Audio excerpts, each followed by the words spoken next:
Hey everybody, it's Paul Lake. I'm your physics pal with another physics problem, and this one is called a uniform rod swinging from one end, just from one end. And here's the problem. It says a uniform thin rod of length L and mass M pivoted at one end, as shown, and I kind of redrew the picture here, is held horizontal and then released from rest. Assuming the pivot to be frictionless, big deal here, find the angular velocity of the rod when it reaches its vertical position. And B, the force exerted by the pivot at this time. And C, what initial angular velocity is needed for the rod to reach a vertical position at the top of its swing. Now, part C of this problem is kind of like a totally separate problem. So I'm going to do A and B first, and then we'll do C. But so let's get started. Let's solve A first. Now let's make sure we've written down what we're given. We've got the mass, we've got the length, and we're going to release this thing, and we're going to release it, and it's going to swing down. It's going to be free to swing down. Gravity's going to pull it down to here. Now, in order to solve this problem, you need to have several concepts really well understood. First, you need to know, conservation of mechanical energy. So you need to know what mechanical energy is and how and why it's conserved and under what circumstances is it conserved. We're also going to use gravitational potential energy as MGH. Now we have kinetic energy here, and you need to know that it's 1/2 I omega squared. So obviously you need to know those rotational kinematic variables. But anyway, let's get started. So the first thing I recognize here is that as this rod is pinned right here, and then you release it, it's not moving yet, but gravity's going to pull it down, doing work on the rod until it reaches this vertical position. Now, what do you know is true if the only force doing work on an object is the force of gravity? And by the way, this is also true for the force of springs or the force, there's other forces. These are called conservative forces. Well, what we know is that the initial mechanical energy of my system is going to be equal to the final mechanical energy of my system. That is, if gravity is the only thing doing work, then we can say that the initial mechanical energy of the system is equal to the final mechanical energy of the system. Okay, well, what is the initial mechanical energy of this system? Well, it has no height. Now, one of the things you have to do is you need to define where you're going to measure gravitational potential energy from. You can pick anywhere you want, usually, but you got to stick with it for the rest of the problem. So if something is swinging down and it reaches the bottom, some bottom state, some lowest gravitational potential energy state, that's where I choose to make the reference line for gravitational potential energy. And if it's an extended body like that, I use the center of mass to do that. So the center of mass of this stick, I should add to that, you need to know what the center of mass is. Center of mass. That's where you can consider all the mass to be concentrated and it'll still behave basically the same. So here's the center of mass of the stick, and it's going to swing down this far. Okay, but when we're up here, we don't have any kinetic energy yet, right? Because it's not moving at t equals 0. It is moving down here with a certain angular velocity, right? But where am I going to measure gravitational potential energy from? Right here. And so this is going to be H is equal to L over 2. H is the height. Because my initial energy, when the stick was up here, that's my initial condition, it's not moving, but it does have some height compared to where its lowest point, where it'll go. So we're going to call that mgh. And then when it's all the way down here at the bottom, it doesn't have gravitational potential energy anymore. And remember that E is the sum of kinetic energy plus potential energy.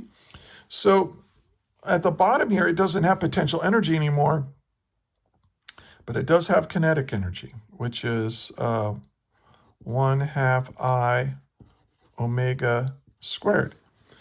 And I usually try to start with what I'm trying to find, but I started with energy here because I knew that what I'm trying to find here, the final angular velocity, is part of that kinetic energy of the stick when it's at this lowest point. So all the gravitational potential energy it loses as it lowers its center of mass to this position is going to turn into rotational kinetic energy. So let's solve for what I'm trying to find. So that's the final angular velocity is equal to 2 mgh, right? Just divided by the rotational inertia. And I'm going to take the square root of that. So I just solved this equation for omega. Now, what do I know? Do I know the mass? Yeah, it's given to be m. I know what g is. Do I know what h is? Yeah, h is the height of this stick. The center of mass is at a height of L/2. So we know what that is. Now we don't know what I is, but we know it's a stick and it's rotating from its end, from the very end. So from that, you need to know, you can look it up. You should, in your textbook or somewhere, have a list of the rotational inertias of certain symmetrical shapes, like rods or cylinders or discs or hollow cylinders or spheres, things like that. So if you look it up, from the end of a stick, it's 1/3 the mass times the length squared. Okay, so now we have an expression for I. So let's plug those in. And that's 2 times m times g times L/2 divided by I, which is 1/3 ml squared. So now we got to cancel a bunch of stuff out and make it look better. The 2 is canceled by the 2. The mass is canceled by the mass. G remains. The length is canceled by one of the lengths on the bottom here. This is length times length. And so this is equal to, well, I've got a 3 G over L. And that's my answer. So the final, that's equal to the final angular velocity. It will be equal to that quantity. Okay? Now, some of you are not used to problems like this where there are no numbers put in. You know, they didn't give us a mass. They didn't tell us what the length was in meters. They didn't tell us what the mass was in kilograms or any of that. But that's okay, because we would have done this work anyway, and now we're deriving expressions. And the higher you go in physics, the less numbers they use, or specific concrete measurements. They mostly derive expressions. Okay, so now let's do part B. When the stick is at the very bottom, how much force is that pivot point applying to the stick? So let's solve B. Well, I'm going to draw. Since I want to know what force is, I'm going to draw a free body diagram of the stick. So here it is. First of all, from its very center, we've got mg. And then we're going to have, oh, why did I draw it from there? Dum. It doesn't really matter. You can draw this. A lot of people draw free body diagrams as dots, and then they just show all the forces on those dots. If you like doing that, there's nothing wrong with that. I like to actually draw the physical object. So here's the pivot point pulling up on this stick. I'm going to call it F sub P, the force of the pivot point, maybe F sub PP. All right, so now I'm going to, here's the thing. Because this thing is moving in a circle like this, right, at the very bottom, I know that the net force has to be up. It's because all this mass, it was going down, but now it's going to start going up, so you need an upward acceleration. So I'm going to say that up is in the positive y direction. I'm going to sum the forces in the y direction equals ma in the y direction. This is what I'm going to do. Now in my positive direction, I got the force that the pivot point applies minus the weight, and that's going to be equal to the mass times the acceleration. Now what kind of acceleration are we going to have? We are going to have a centripetal acceleration, because look, both of these forces, when you add these forces together, the net force is going to go right through the center, right through the pivot point here. So the net force is a centripetal force when that stick is at the very bottom of its swing. Now, when it's off to the side, that's not true, because you've got, if it was off to the side like this, right, you got a force of gravity that's got a component that's in that centripetal direction, but it also has a component that's perpendicular to the centripetal direction, that's tangential. And so you can't just do this, but we can when it's at the very bottom. So this is going to be ma. Now what kind of acceleration is it going to have? Oh, it's going to be v squared over r. It's a centripetal acceleration. So now I can solve for my unknown.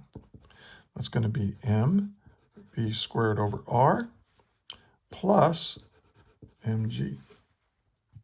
Now, it's okay to be in terms of the mass, but we need to figure out, ng we know, but this v squared over r, we need to deal with it. First of all, we know that r, that's the radius of my circle.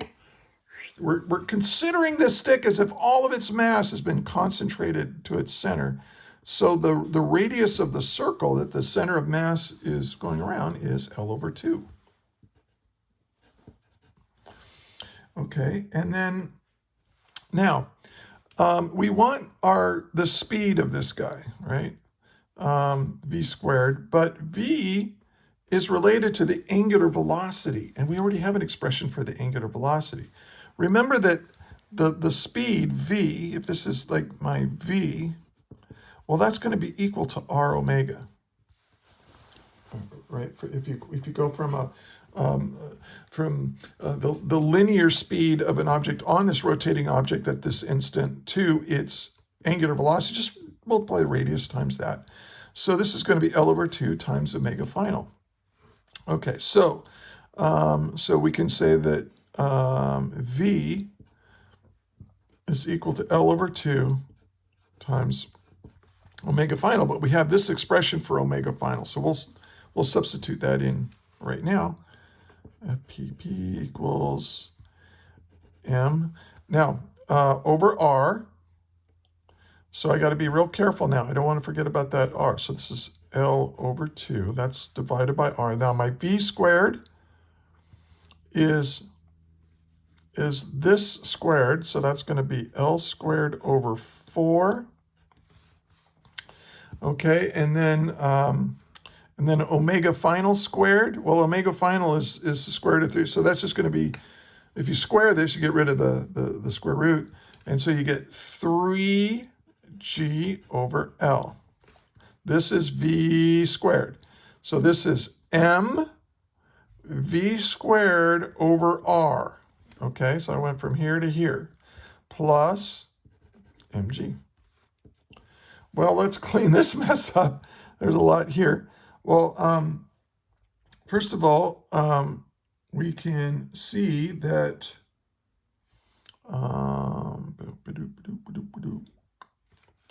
this L cancels the L squared. This L cancels there.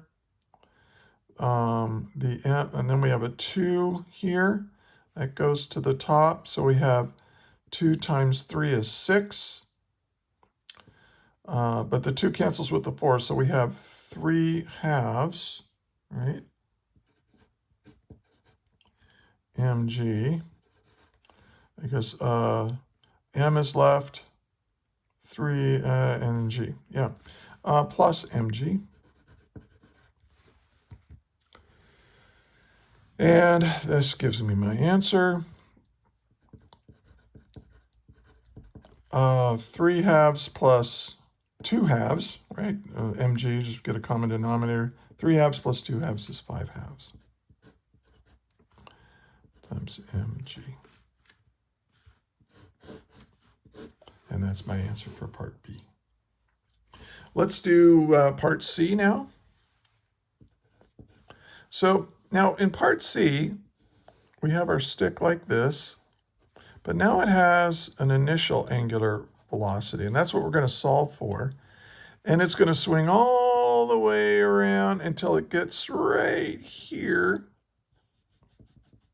And right there, it's going to stop. Now, it's not going to stop for long, right? It's probably going to either continue on to the right, or maybe it'll slip back over here. We don't really care.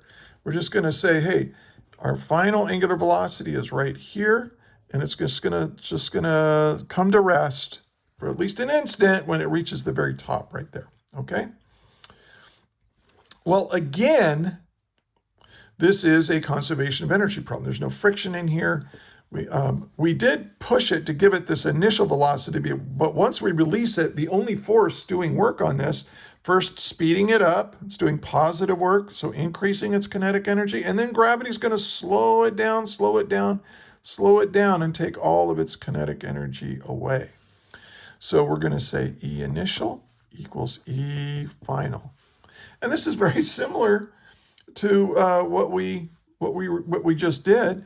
I'm going to say E initial equals E final. And E initial. Now I'm going to say that gravitational potential energy is 0 right here. I can do that. Okay, over when we solved the problem over here for part A, remember I made 0 gravitational potential energy here. And I solved the problem. You can change as long as you stay consistent within the problem that you're solving. So this is part A problem. This is a different problem. So I can change where I measure gravitational potential energy from. So my initial energy is 1/2 I omega naught squared, but it has 0 gravitational potential energy. And then when it swings around, it has 0 velocity, right? 0 angular velocity, so it has no kinetic energy. It's all gravitational potential energy, mgh. mgh, but what is h? Well, it's half the length of the stick, because that's where the center of mass is located, half that. So this is going to be mgh, but h is equal to L over 2. So now I can solve for omega. Omega naught is equal to, we'll multiply, I'm going to have 2 mgl over 2. Okay, so that's going to go away. That's nice, divided by I. So now I'm going to divide by I, but I already have an expression for I, right? I is 1/3 ml squared, so I'm going to divide by 1/3 ml squared. So I just divided by I, and then I have to take the square root of all this stuff. Okay. So omega naught, well, that cancels that. The mass cancels out. The one of the lengths cancels, this length cancels the length squared here. And let's see. And what do we have left?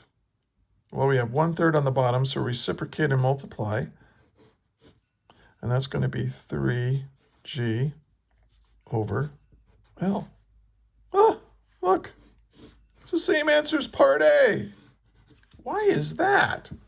Why do you think that is? Well, I'll tell you why, just in general. Because the change in energy were just equal and opposite. Here we went from gravitational potential energy and we swung it down to create kinetic energy. But here we had kinetic energy to begin with, and we let it swing around and become all gravitational potential energy again. So since the change in gravitational potential energy was the same had to be the same amount of change in kinetic energy. And since the mass didn't change, the velocities, the angular velocities in this case, had to be the same. So cool little problem. So this was brought to me by one of the students that I tutor. Her name is Ananya. So shout out to Ananya for bringing me this problem. And if you need a physics tutor, look in the on the video notes. You'll find a link to a flyer that I have that can tell you how to get in touch with me. And also there's a link to a Google Doc where I've got all of my problems, all of my solved problems listed there. So hopefully you can find a problem that you would like to try to solve. Anyway, hopefully you found this helpful. And that is all.